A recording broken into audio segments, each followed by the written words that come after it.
child has died, and you are now faced with what seems inconceivable: life without your child. So here I was, no baby, no job. Throughout this video, parents who have suffered the loss of a child share their stories of grief and offer hope in finding life again. There is a depth of love that is greater than even the loss, and that healing is possible.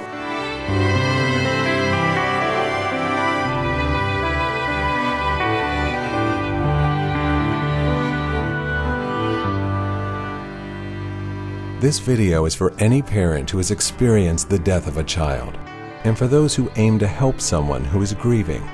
This sort of grief can sometimes take a lifetime to heal, but it has to begin somewhere, sometime.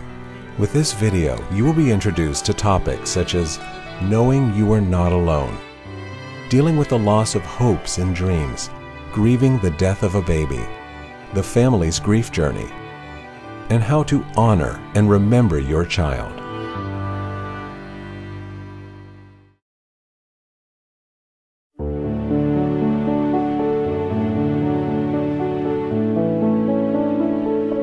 Chris Ford, founder of My Healing Place, and Paula D'Arcy, founder of the Redbird Foundation, work with adults and children as they move through grief. Both Chris and Paula's work has been deeply influenced by their first-hand experiences with the death of a child. My son Stephen was killed in an automobile accident at age 16.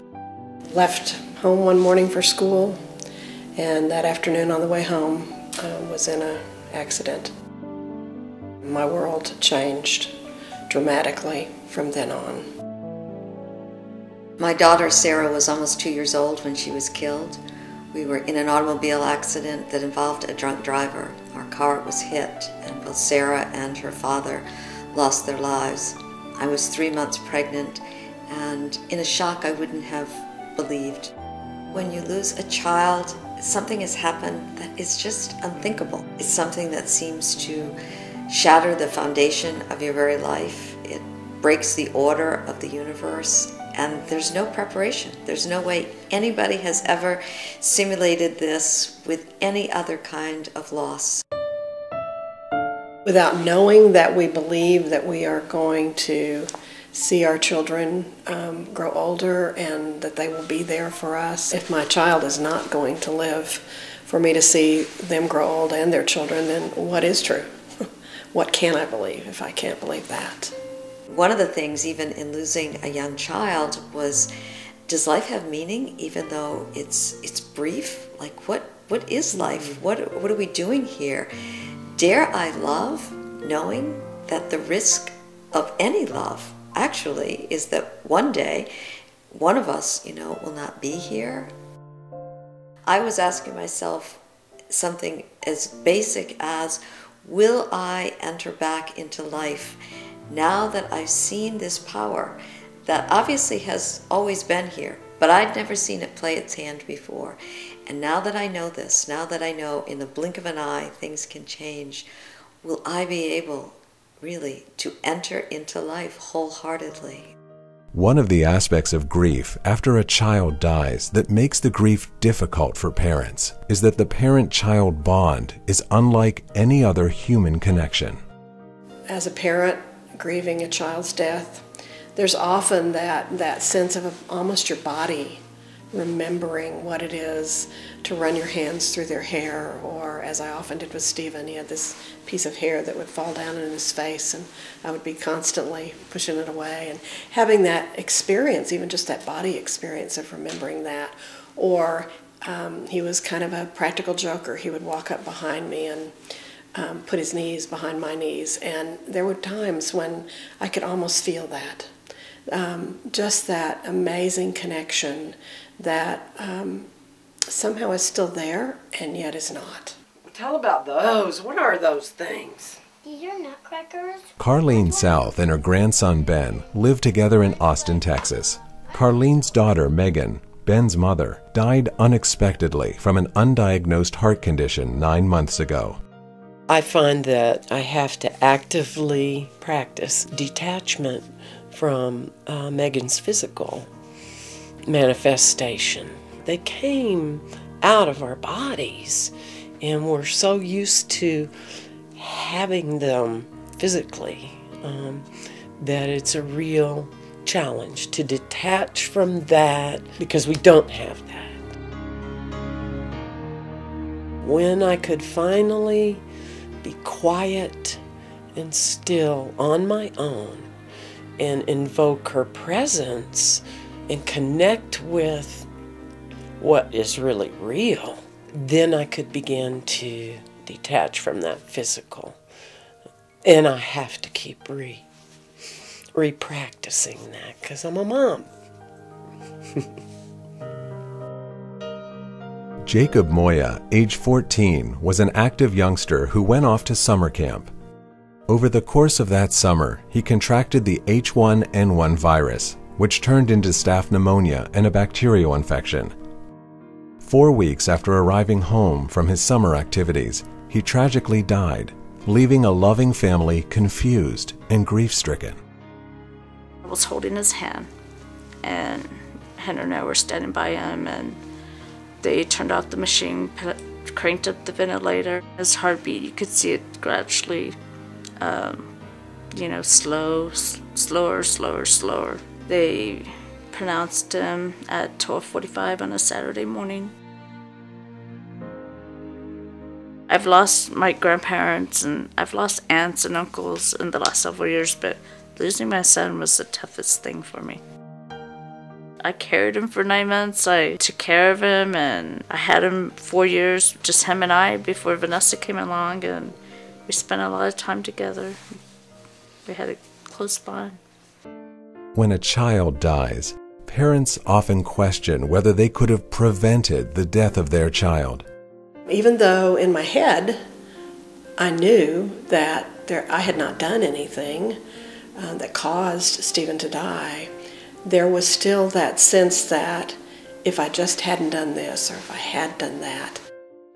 Should we have called the ambulance that night? If we did, would he still be with us? Bill and Kelly Peacock's son John was born with a rare brain malformation. John spent many weeks in the neonatal intensive care unit until Bill and Kelly decided to enroll him in hospice and to take care of him at home. We decided to learn how to take care of him where he'd be comfortable and not have to take him back to the hospital. One night we went out to dinner. We got a call a little bit into the meal, and that from our nurse that John seemed like his breathing wasn't doing great. Our hospice doctor came over.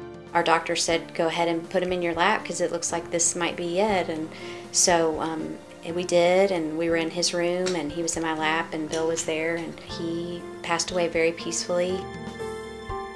John was 7 months old when he died. I just want him back, and it doesn't matter if he's having a seizure or he can't breathe or we're putting a needle in his bone. I just want him back. And did I do the wrong thing? He had 4 chest tubes, and he had 25 intravenous lines. There was so much machines in his room. My first reaction was, oh my God, what did we do to our baby? What did we let them do to him? Nobody is ever prepared to make the kind of decisions that sometimes have to be made in order to preserve or ensure, so you hope, the life of your child. So everyone comes into that ill-equipped and doing it in a state of panic and a state of the depths of love. I mean, it's not the place from which to make the most sound decisions, but so many people walk through this. I think always of that Greek saying, be gentle. Every person you know is fighting a terrible battle. People heal through this. They do. They are heroic. The loss of a child is devastating, and it causes our lives to be reshaped. The loss of a child is so devastating in every cell, every fiber of your being, that you enter really like a non-ordinary state, a state in which you can no longer cope with the simplest things. I remember a friend whose son had been killed in an accident, standing in her kitchen, looking at the cupboards and saying to me, I know that if you open these cupboards and take out food items and put them together. You create something called a meal, but I no longer remember how to do it. As we are grieving the death of a child, that piece of us that is lost and gets completely turned upside down. And I like to think of it as if somebody has come along and taken a jigsaw puzzle that we're working on and completely flipped it up in the air, and it's come down and there is no order whatsoever to it. So here we are trying to reshape this picture of our life, put those pieces back together inside as well as outside. So it's another layer of that loss that calls into question, who am I? Can I function in life anymore? My son died just a little over a year ago, and I'm still finding it hard to sleep. I'll sleep really late in the morning then, and sometimes, 2 or 3 hours after I've gotten up, I need a nap. It's just little routine things in life that most people just do without even thinking. It's a huge chore for me. Grief takes an awful lot of energy, right? I mean, it's work. It's really hard work. And so, as you're struggling with grief, these, quote, mundane things that you mentioned become so hard to do. In fact, maybe you don't even have the energy to do them, but you still have the energy. It's just that the grief is now sucking the life out of you, right? Or it feels that way, and I've certainly felt that way. And then everything else just becomes a struggle. My oldest daughter, Maya, died now 4.5 years ago, and I'd like to share with you and hope that things will get better, that the energy comes back. I don't know that we're ever the way we were before. I don't want to be the way I was before. We learned too many insights and too many really powerful, valuable lessons, like sitting in a group like this, sharing our commonalities, which is that we all suffer loss. And I remember an oncology nurse said this at the hospital. She said the only way to get through hell is to go through hell. And in going through grief, we have to keep going. And if it means getting dressed in the afternoon or balancing your checkbook 6 months later, that's just what it means, in my opinion. I'm no expert, I'm not a psychiatrist, psychologist, but I do have an understanding of the work. It's really, really hard work. Healing is possible. It's the amazing thing about human life, that sometimes we can sustain wounds and come through trauma in ways that are unspeakable, and yet find a resilience within ourselves that, in spite of having had these experiences, we still find there is a depth of love that is greater than even the loss.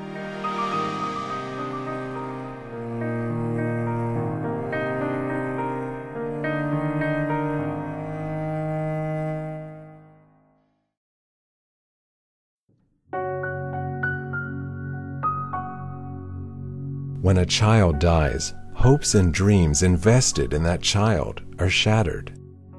In losing a child, you realize then the investment that you have in this life. It's like a particular part of your dream for life and your hope for life is in the life of that child. So you see your dreams shattered, you see your hopes allayed, you know that you're now going to walk on a different road, and you can't imagine what that would be, because the focus has been so, the hope of this particular dream being lived out. It took me a while before I began to comprehend that she wasn't going to be taking care of me when I was old. It's a whole paradigm shift when a child dies, because it's out of order. It's not supposed to happen like that. It's a paradigm shift for me, and then she was a mother, so it's extremely complicated. About halfway through his life, 3 months, 4 months, it became pretty apparent to everybody that John was not going to live a normal life, that as long as he was alive, he was going to be bedridden, he'd probably never be able to talk, there would be not a lot of communication going on. So I think at that point is when we really started experiencing the loss of our hopes and dreams for John. John was never going to go to high school. John was never going to grow up and get married, all those kind of things. We had to struggle with that loss while we were still taking care of John. And I was also thinking about William and how he had longed for and hoped for a sibling for so long. I think that's the most difficult part for me about the loss of John, is the loss for William and his brother, his only brother. I think for me, and especially when we're doing something as a family, whether it's hiking or going to the beach, and there's just this significant, void, because I think John should be, sitting in the sand digging and playing with William, and they should be sword fighting, and they should, that's where it cuts the deepest for me. It's hard to have your child you've had 14 years just all of a sudden snatched from you. Today I was talking to him about that. I feel kind of angry and upset because I will never see what kind of grown-up he would be, what kind of grandchildren I would have, and what kind of a wife he would pick. When I think about that loss of the dreams in the future, I remember in particular finding a project that Stephen had worked on in 6th grade, and it was, who do I want to be when I grow up? And he had made this lovely book of his dreams and the idea of who he wanted to be and what he wanted to do. And I remember looking at that, and it was like I was holding in my hands my future along with his. And that was to no longer be. I remember going to the first wedding after Stephen died and realizing that I would never be the mother of the groom. I remember going to those first graduations and knowing that we would never see Stephen walk across that stage. So it's all of those events that you look forward to and you build toward as your children are growing older. It's a huge piece of that loss. The primary role of parents is twofold: to prepare and teach the child how to live and love, and to protect and guard their child against all danger. When it's a young life, I feed you, I take care of you, I put you down for naps. Everything in your being is wired toward protecting and taking care of this child. And then suddenly, where are you? And my arms are empty, and I'm no longer taking care, and it feels wrong in such a profound way that it's hard even to express it. I remember when we had just moved John over to Dell, and John started having one of his breathing episodes, and they pushed, I think it was code blue or whatever it was at the hospital, and people just came rushing in because he wasn't breathing. His oxygen levels were dropping really low. I found myself sitting kind of in a back corner because there wasn't anything I could do. As a father and a husband, I'm here to protect my family, and I couldn't do anything for my son at that point in time. For the parent whose only child dies, it means that their entire identity gets called into question. Am I still a parent? Who am I?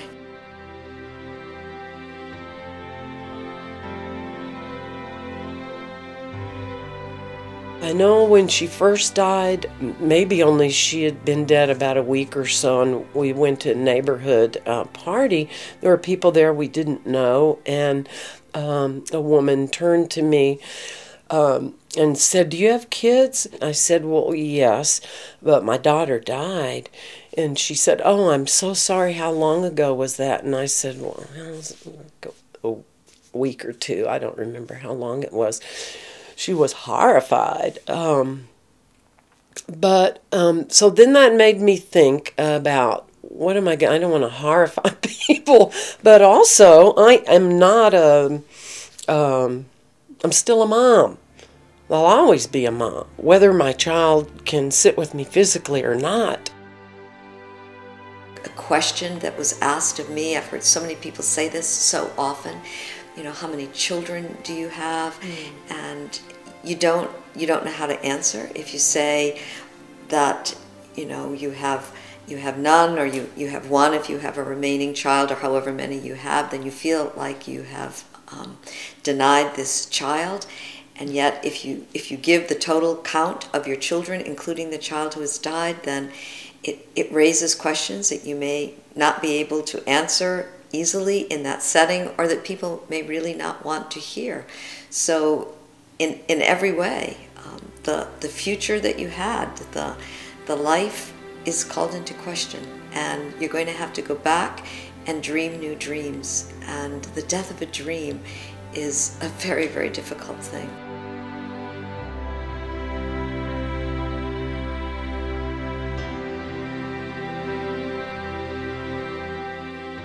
It's a time in your life when something really deepening and stretching and growing has a chance to happen. And so I would want to say, don't waste that opportunity to grow, because you get totally stripped down from every kind of defense and every kind of facade that you've ever built.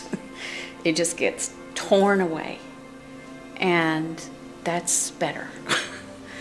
As hard as that is to see in the beginning, I think that that is what great suffering has to offer us.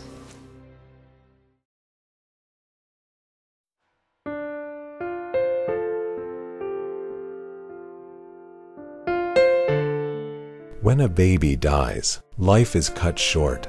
Hopes and dreams are broken. Our first daughter was Lena Gabrielle Gottschalk. The entire pregnancy with her, I was told that she was healthy and I was healthy, and we were the ideal mother and baby. I had a scheduled induction, and then I went into labor the night before. I was trying really hard to have this natural birth. Toward the end of the day, things still weren't progressing well, so my doctor suggested we go and have a C-section, and we were getting a little nervous about her heart rate. We were going through the surgery, and it seemed really easy. I knew that I wasn't hearing what I was supposed to hear, and there was no baby crying. She died 34 minutes after she was born, unexpectedly. The next hardest thing was leaving the hospital without my baby, and you just expect to leave the hospital with your baby. That's just, when you envision all of this stuff in your head, I think that's one of the things you envision. You've prepared for the car seat and the journey home and the nursery and taking the baby to the house for the first time. Even for the couple who loses a child due to miscarriage, that pregnancy is the only set of memories that they have to go back to, the feel of that baby moving. And yet that memory is so tainted when we know how the ending has happened. So they don't really even have those memories to go back to without that shadow of death being there and loss being a part of that memory. The early loss is so easily dismissed by other people. Well, you'll get pregnant again, you're young, you didn't really know them.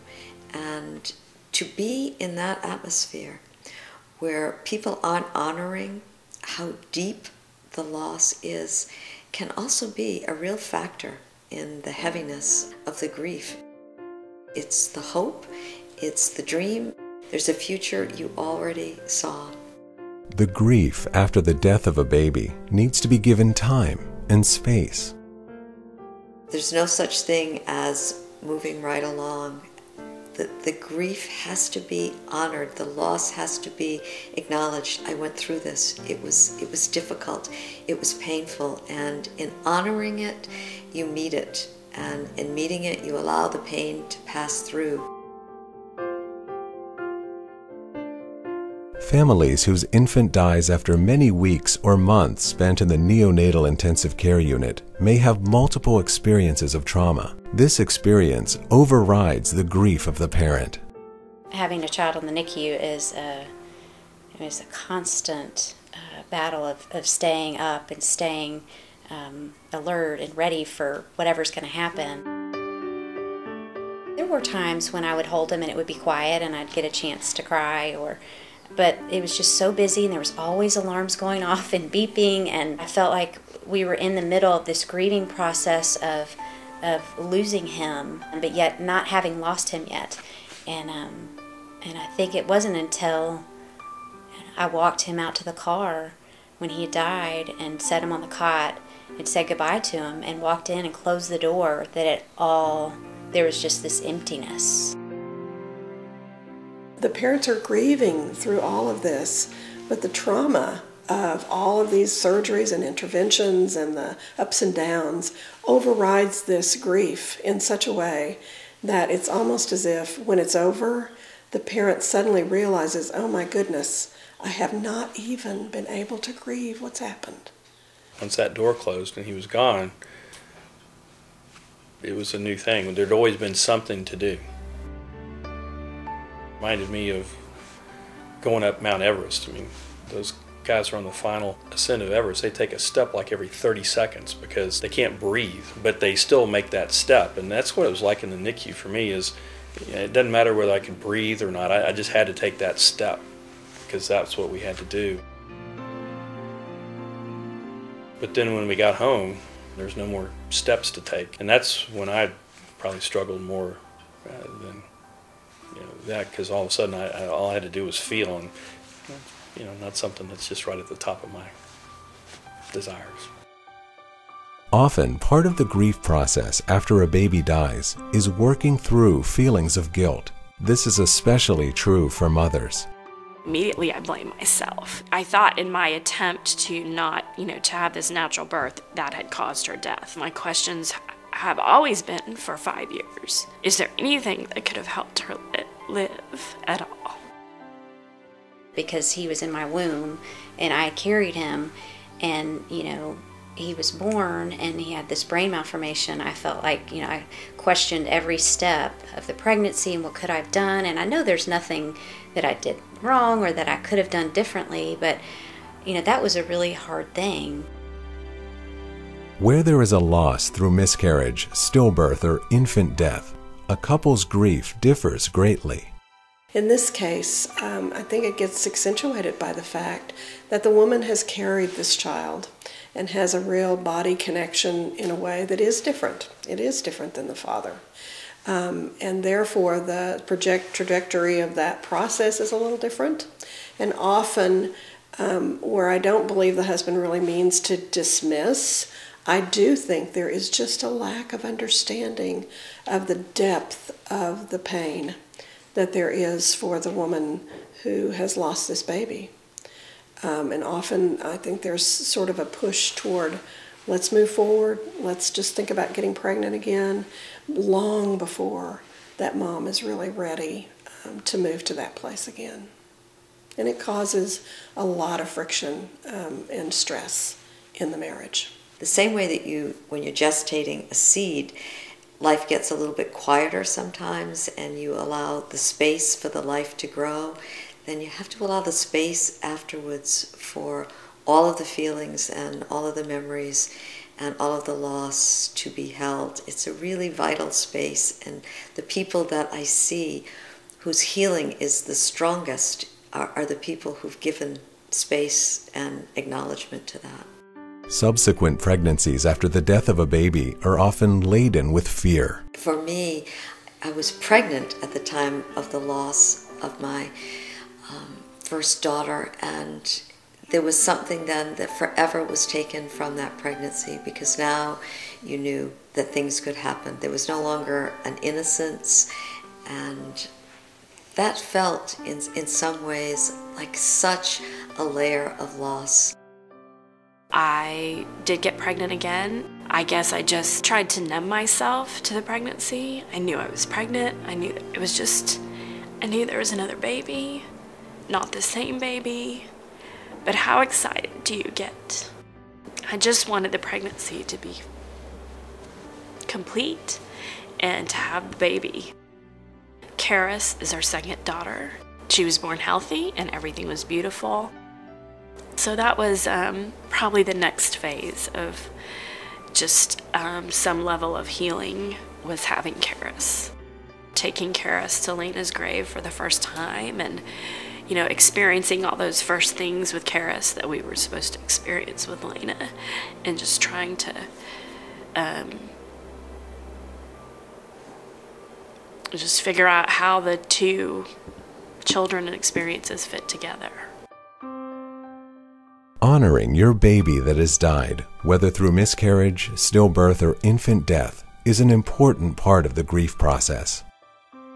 Spend as much time with your child's body as you need to spend, as you can possibly spend. Take as many pictures as you can if it's appropriate and it feels okay.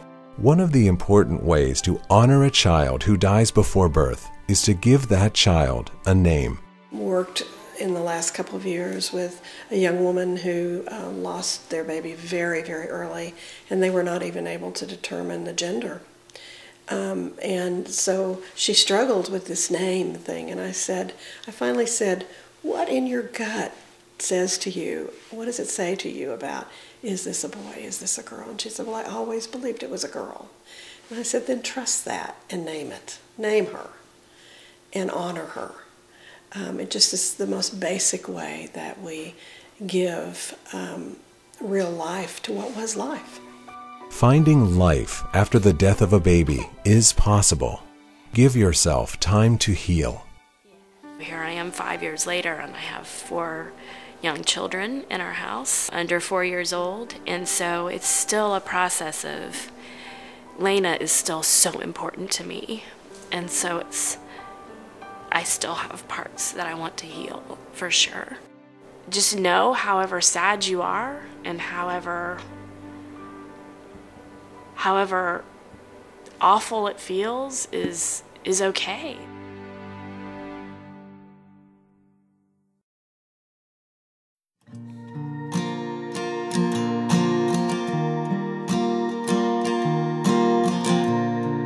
One of the primary areas of impact after the death of a child is on the marriage relationship. The image that I often have is that in a marriage is that sometimes one is pulling the cart and the other one gets to ride, and then we have to swap and pull the other one sometimes. And when a child dies, neither of you has the strength to pull the cart. And not only can we not support each other, but often the person that we look to is doing this so differently than we do it. There is a difference between how women and men grieve. The challenge for a couple is to allow each other to walk separate paths with the hope of finding healing together along the way. You're both walking through the same thing, but there's all these different influences of your own that are affecting how you're going to process it all. And so you think, we're going through the same exact thing, we must be feeling exactly the same, but we're not. I really am struggling with this, but he's not, and why? And he seems to have trouble with this issue, and I don't know why he's questioning that. I have to be the strong one, yet I will cry. And Tanya and Vanessa also helped me. They say, hey, Dad, or Henry, why are you crying? I said, I'm not crying. Tears rolling down my eyes. Just leaking, right? Yeah, it's just leaking. It's water. He grieves differently than I do, because like when Jacob first passed away, he would like, why are you walking around shell-shocked, or why are you, you look like you're stunned or whatever, and snap out of it. And I never did say snap out of it. then he's come to realize, well, I'm not him and he's not me, and we have to each grieve in our own way. I know that I fell early into the trap of, well, he's doing it differently, and it must not be the right way because it's not like my way. And it's so hard to avoid that judgment, and yet it's so critical that we work really hard at not judging our partner, our husband or wife, because they have to do it their own way. I had to do it my way. He needed to do it his way. Grief needs to move. We need to get it from inside to outside. And women as a whole tend to want to speak about their feelings. They are are usually very comfortable in the land of relating. And so to tell a woman, we now have a support group, and it'll be all mothers, and you'll sit knee to knee and you'll be able to share and tell your story, is usually extremely comforting and healing for a woman. To tell a father or to tell men, we're going to go into a group and you'll be sitting knee to knee and telling your story, they usually will run for the hills. It's very different, typically, for men, and many men in their grief find their way through by doing. My own husband, one of the things that he did is that he whittled. He had a walking stick that he would sit out on the deck of a lake house that we had, and he would chip away at that walking stick.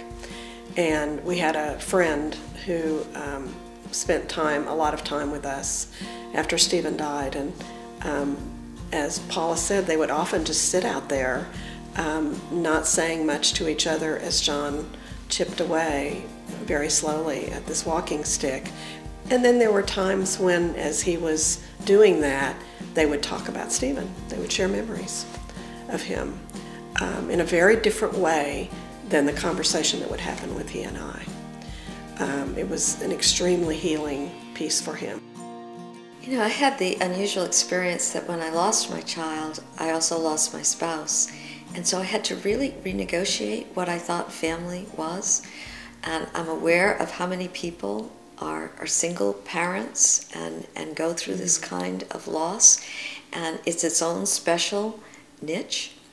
And what I had to learn to do was to broaden my circle and to bring in people in my community, people who showed up literally at the door. Interestingly, at a time when I felt so alone, at the same time, I also felt never more connected and never more a part of just the world of life.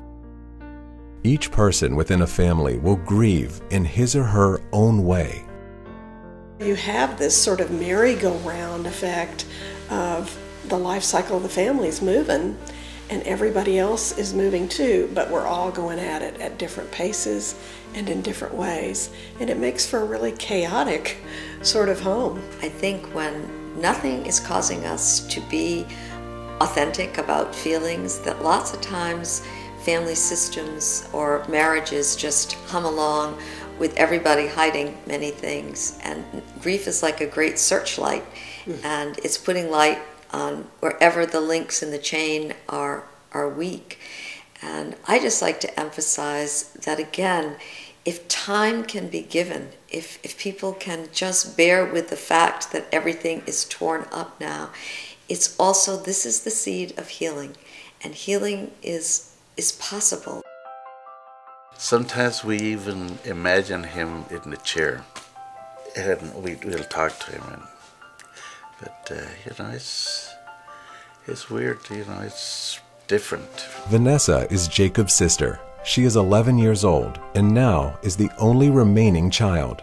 It's different because I used to set 4 plates at the dinner table, and sometimes I still do. So and not having him there to protect me anymore.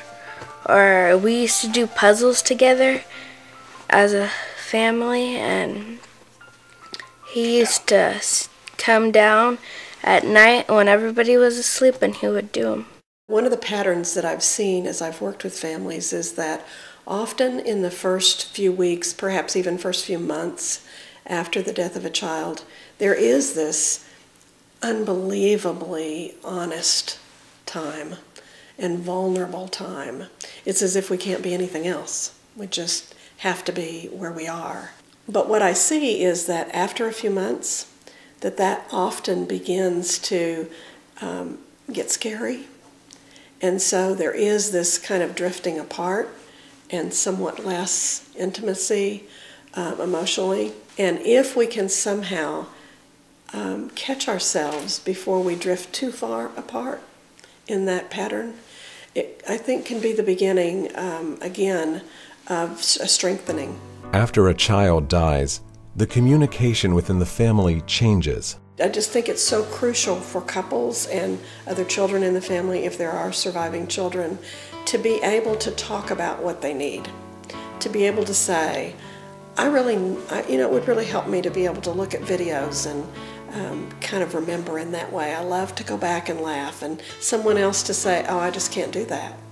Somehow be able to communicate what those needs are so that it becomes okay to have a different style of grieving and still be able to get that need met. There's no MapQuest for grief. There's no one way only that it can be done. I hate when I see people feel that they're held to a standard. Well, we didn't do it the right way, or it's not happening this way, or my partner and I aren't finding our way the way the ideal seems to be. And I think there's no ideal and there's no gold standard. There's just finding our way through, and sometimes it looks really messy, and sometimes it's not at all what the textbook would say. It's your way. Everybody finds their way. I remember so poignantly, about a week after Stephen died, we went to the airport to take good friends to return home.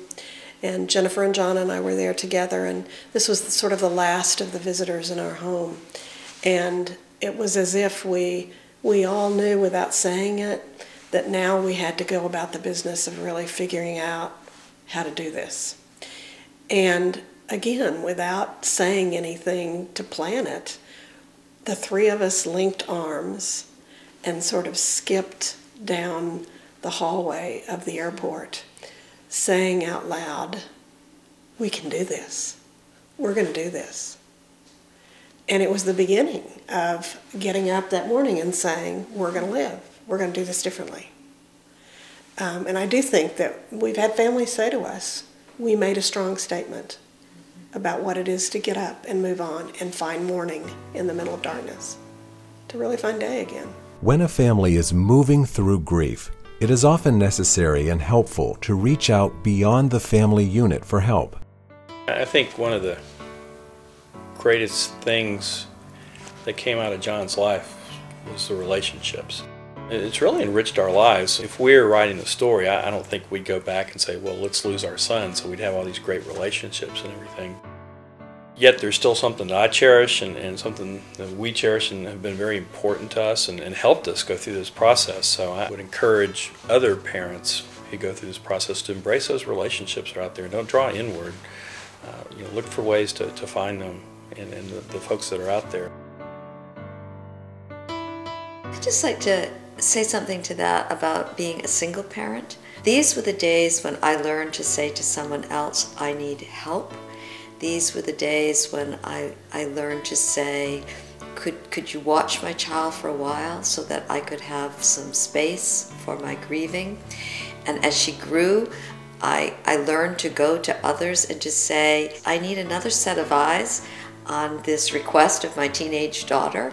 Could you help me to think things through? These were all adjustments that I made in terms of my style of relating to the world and getting help, both for my daughter and for myself. What do you call it, Benny? Pirate Mania right here. I have an errand friend. She doesn't have to do the errands. It's just, even after 9 months, difficult. Sometimes, not every day, but sometimes to be in large groups of people at the grocery store or just everyday errands. And it's very, very helpful to have someone just be with me. It grounds me and gives me a focal point. I don't feel like I'm flowing out into all that and unable to contain being in those situations. So that's one way. And I've certainly been able to identify which people can be fully present for Ben and be with him and really be with him so that I can just let all of it go and go do some things that help me. Joining a grief support group can be very helpful for parents by surrounding them with supportive and understanding relationships. The first time I went to group, I was actually okay And then I walked in. I didn't know anyone but Chris, and she wasn't the facilitator. And I just started crying. And they just let me sit on the couch and cry. And every time someone spoke to me, I cried more. And you know what? That was great. It felt great. It was perfect of them to do that. And Megan had only been dead a month. When a child dies, families must learn how to integrate that loss into their ongoing lives. So often when people talk about the death of a child, there's this language around having to let go. This is not an experience necessarily of letting go or putting it behind. It's simply about learning to carry that child differently in a whole new way. I make a really conscious effort to try to include my daughter in everything that I do. I feel strongly that, we had 3 children, and I still have 3 children. I remember when she died in our bedroom, and they came and took her lifeless body, and that was no longer my daughter, but I still have a relationship with Mayan. So doing things like this, doing things at the hospital, hospice work. Carlene's great about pulling me in on different things. But maybe you get to help somebody else, or maybe you get to share something that somebody can relate to. And then I really give Maya the credit for that. I think her inspiration was just phenomenal. I remember a good friend of mine said, we all stand on the shoulders of those who've gone before us. And it's a really odd, humbling feeling to stand on my own daughter's shoulders. 13 years old. But it's her father's big responsibility now. I've got to really work on that, and I hope that never ends. I don't expect that it will, but I have to work it. It's not just going to happen.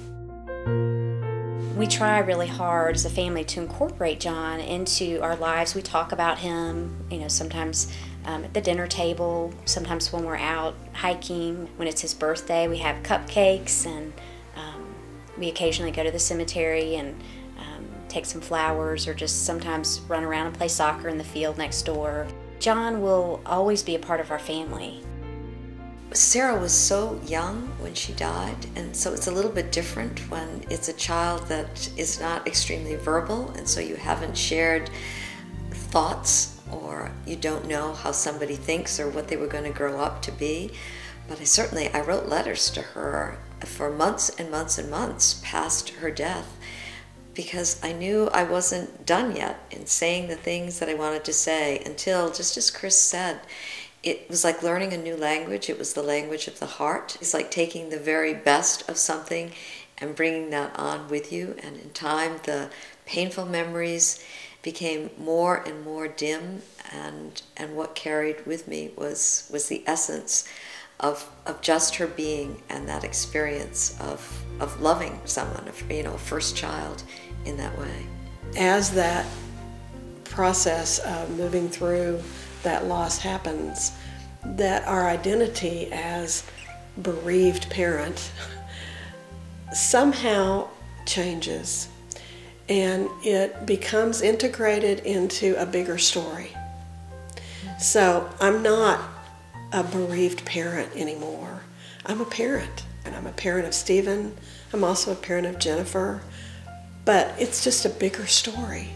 And Stephen is a piece of that. He's a wonderful piece of that story, but it's not the piece. Once you embrace the fact that you are a parent that has lost a child, and that these are this is who you are, this is now part of your story, and you just have to go through this process of dealing with the ups and the downs and the steps forwards and the steps backwards. And once you get, kind of wrap your mind around that, it makes the process a little bit easier to deal with. And you're gonna hopefully have friends and support systems that'll help you, like we have here. But just be kind to yourself and give yourself the opportunity to break down when you want to, or if you're having a good day, enjoy the day that you're having, but don't beat yourself up about things that come your way that you don't really handle the way you think you should handle them. In the early years, my daughter Beth, my surviving child, and I were just known as the widow and that little baby she had after the terrible tragedy. we had a new identity to create, which is of two people, a mother and a daughter, who were really close, who had, yes, an early loss that was, very affecting. But as we began to mine that loss for what was really rich in it, like learning to live more honestly and learning how precious life was and learning not to let any day, any moment, any word ever pass, we became something new. It was a family that we were really proud of the fact, even though there were just two of us, that we could kind of pick up and go and do things maybe that in my former life, I would never even have dreamed them.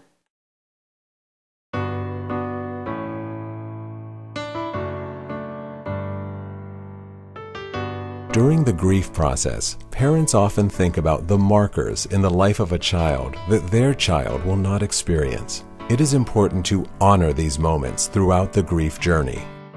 There are so many significant moments, and as a child would have been like entering kindergarten at this stage, or the class in school that your child would have been part of, and prom night, or whatever those markers are. It's to not resist the grief, but to turn toward it and to say, this is a pain that I bear, and so I meet this pain and mark it in this particular way, because those markers will come for years. Many families find creative ways to honor the life of their child. There are innumerable ways for people to honor their child who's died. And sometimes that's in very overt ways, and sometimes it's very quiet ways. But I do believe that when we reach outside ourselves and begin to connect with others, that healing happens in ways that perhaps it can't when we don't reach out and get beyond ourselves. We were in the process of building a new church, and they have a playground there that's named after John, and it's really neat because when somebody thought of the idea, we thought how wonderful, all these children would be laughing and running and playing things that John never got to do, and it's so neat to see that hope and that joy springing up on that playground as kind of a sign of his life.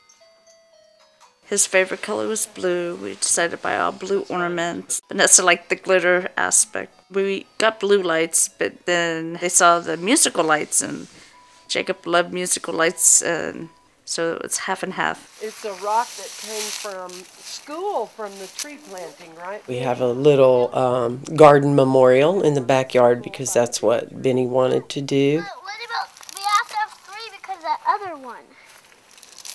The other tree? When Megan died, his school did a beautiful memorial tree planting and put 2 carved stones, but he wanted to bring one here and do it here. What did you bury? Do you remember? No. In the beautiful perfume bottle? No. Some of Mama's ashes. Ashes. They're under this rock in the perfume bottle deep in the ground, right? Yeah. So we do all sorts of activities out there, put candles and things like that every day. Other ways to honor and remember include telling stories and speaking the name of the child. I always encourage families to continue to speak the name of their child. At whatever level that's comfortable, obviously, within their family unit, to let it be a natural part of life that you're able to say, oh, you know what, if Stephen had been here, I bet he would have said this, or do you remember the time when?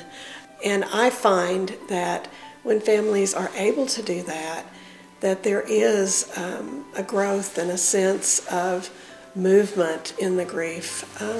It's different when families are not able to speak those names and talk about those memories in some way.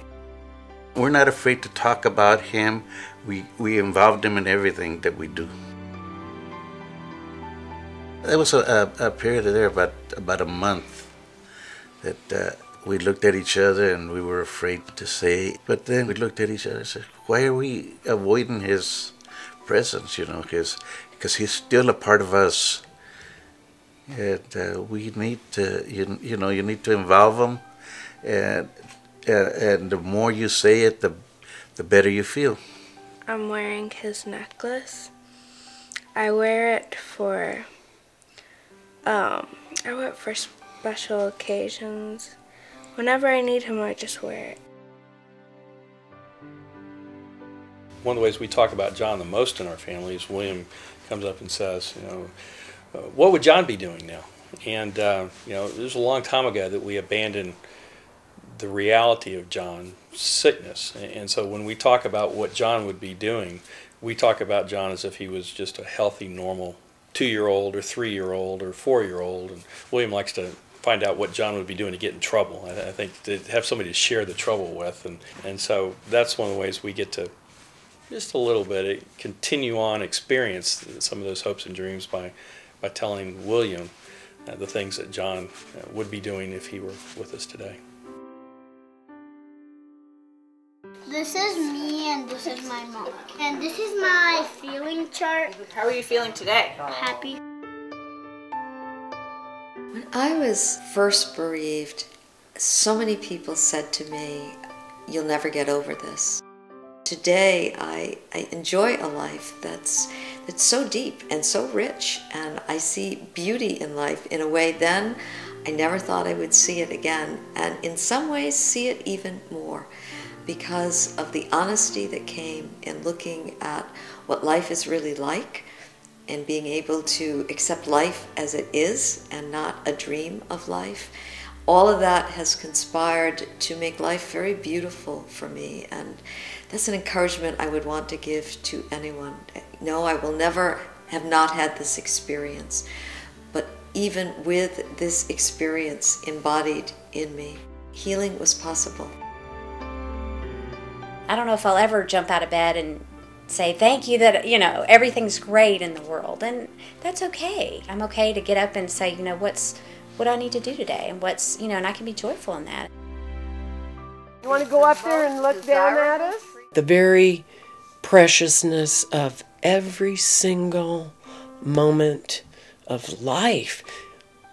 And I knew that here, and I knew it sort of here, but after Megan died, I really know it in every cell.